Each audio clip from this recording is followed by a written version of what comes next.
बिस्मिल्लाहिर्रहमानिर्रहीम। आज की इस वीडियो लेक्चर में हम डिस्कस करने जा रहे हैं सेक्शन 2.3 रियल एनालिसिस में। तो लास्ट लेक्चर में हमने सेक्शन 3.1 ख़त्म कर दी। आज हम जाएंगे 3.2 पर और कई इम्पोर्टेंट बातें कंप्लीटनेस प्रॉपर्टी पर हम करेंगे। तो सबसे पहले मैं आपको कंप्लीटनेस प्रॉपर्टी डिफिनीशन करता हूँ कि किस तरह हो सकता है। कंप्लीटनेस प्रॉपर्टी में सबसे पहला प्रॉपर्टी ये है कि अगर K1 हमारे पास लोअर बाउंड हो सेट A का एंड K1 बिलोंग करता है किसी सेट से A से, then K1 is a infimum of a set A। तो इसको हम कहेंगे कि वो हमारे पास इसका इनफिमा हो, यानी अगर लोअर बाउंड किसी सेट में हो तो उसका इनफिमा भी वहाँ पर मौजूद होगा K1। इस तरह अगर K2 हमारे पास अपर बाउंड हो तो K2 इसका क्या होगा, सुप्रीमा होगा। यहाँ पर मैं आपको बताता हूँ कि किस तरह होगा।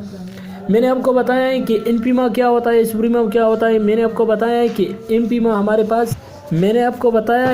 पास सुप्रीमा क्या होता है और अपर बाउंड, यानी इसी को हम सुप्रीमा कहते हैं।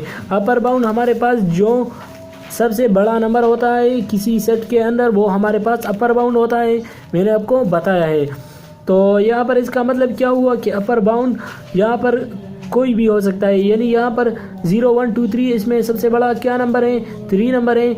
अगर इसके अलावा इससे जो बड़े नंबर होते हैं इसको भी हम अपर बाउंड कहते हैं, यानी 3 से बड़े जो नंबर होते हैं 4 है, 5 है, 6 है, 7 है, ये भी इसके क्या हो गए, अपर बाउंड है। लेकिन इसी सेट के जो अंदर जो नंबर होता है और सबसे बड़ा होता है इसको हम सुप्रीमा कहते हैं। और इनफिमा क्या होता है, जो लोअर बाउंड होता है। लोअर बाउंड भी जो सबसे छोटा नंबर होता है इसको हम कहते हैं लोअर बाउंड। तो अगर वो इसी किसी सेट के अंदर हो तो इसको हम कहते हैं कि वो हमारे पास इनफिमा है। तो यहाँ पर 0 क्या हो गया, इनफिमा हो गया, और 3 सुप्रीमा हो गया। दूसरा प्रॉपर्टी इसमें ये है कि infimum of A union B minimum of infimum of A infimum of B के बराबर होता है। मीन यहाँ पर अगर दो हमारे पास दिए गए हों तो अगर इनफिमा दिया गया हो तो वो अगर इन दोनों का हम मिनिमम ले लें, यानी इनफिमम ऑफ ए ले लें और इनफिमम ऑफ बी, और इन दोनों का यूनियन कर दें तो हमारे पास इसके बराबर होगा। अगर ये यूनियन बी कर दे और इसका इनफिमा ले ले, पहले मैं आपको एग्जांपल करता हूँ, इसके आपको क्लियर हो जाएगा। ए सेट दिया गया है, बी सेट दिया गया है, इन दोनों का यूनियन कर दिया। यूनियन में तमाम एलिमेंट आते हैं, इसको हम कहते हैं यूनियन। अगर इसका हम इनफिमा कर दें, इनफिमा मीन मैंने आपको बता दिया कि किसी सेट के अंदर जो सबसे छोटा एलिमेंट होता है, तो यहाँ पर 0 है, इसका इनफिमा कर दिया। अब इसका सुप्रीमा लेते हैं तो इसका सुप्रीमा क्या होगा, जो सबसे बड़ा होता है 3 होता है। अब इनफिमा ऑफ ए क्या हो गया, 1 हो गया। और यहाँ पर ए सेट है, इसका इनफिमा क्या है, इस सेट के अंदर है वो 1 है, और सुप्रीमा क्या है 3 है, तो मैंने लिख दिया। अब इनफिमा ऑफ बी क्या हो गया, इनफिमा ऑफ बी हमारे पास यहाँ क्या हो गया, इनफिमा ऑफ बी 0 हो गया, और सुप्रीमा ऑफ बी क्या हो गया, 2 हो गया। अब क्या करेंगे, तो अगर इन दोनों का यूनियन कर दे तो वो 0 आता है। इनफिमा ऑफ ए यूनियन बी से क्या आता है, 0 आता है। अब क्या करेंगे, तो इन दोनों का अगर हम मिनिमम कर दें, मिनिमा मीन जो छोटा होता है, इनफिमा ऑफ ए हमारे पास किसके बराबर है, देख ले यहाँ पर इनफिमा ऑफ ए 1 है, और इनफिमा ऑफ बी क्या है, इनफिमा ऑफ बी हमारे पास इसके बराबर है। यहाँ पर देख ले 0 0 1 में हमारे पास मिनिमा कौन सा है, 0 है, तो मैंने 0 कर दिया, समझ गए, यानी 1 और 0 में वो 0 है। इसी तरह मैक्सिमा क्या होता है, बड़ा होता है, सुप्रीमा ऑफ ए और सुप्रीमा ऑफ बी 3 और 2 में जो सबसे बड़ा होता है इसको हम 3 कहते हैं।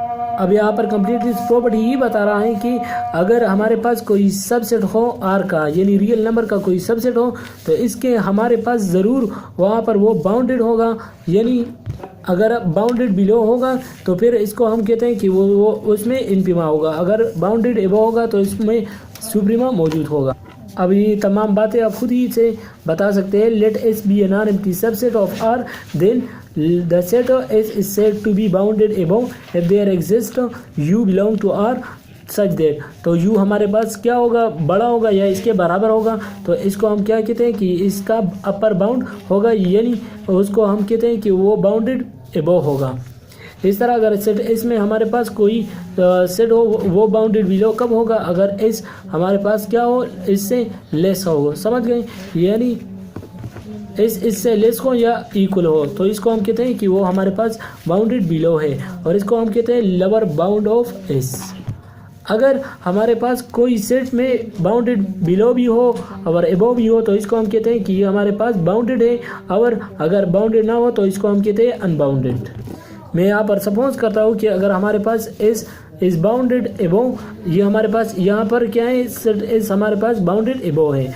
इस तरह नॉन एम्प्टी सेट 2 है, यहाँ पर इसका जो सुप्रीमा है वो 2 है, इसलिए ये हमारे पास बाउंडेड एबो है, इसलिए ये हमारे पास ग्रेटर और इक्वल हो इस तरह भी कह सकते हैं। और यहाँ ये अनबाउंडेड है, क्यों? क्योंकि यहाँ पर हमारे पास इसका बाउंडेड बिलो वैल्यू मालूम नहीं है, यानी अगर ये इस तरह फॉर्म में हो -1 x और 2 हो, यानी यहाँ पर कोई नंबर हो, तो तब हम इसको कहेंगे कि ये क्या है, बाउंडेड बिलो है या एबो है। समझ गए? इस तरह set has 1 upper bound then it has infinity many upper bound. अगर किसी सेट के अंदर एक अपर बाउंड हो तो वहाँ पर इन्फिनिटी भी हो सकते हैं। मैंने आपको बता दिए कि किसी सेट के अंदर कोई भी हो सकता है। If U is upper bound of S then u+1 u+2 u+3 हमारे पास क्या हो गए, अपर बाउंड ऑफ एस हो गए।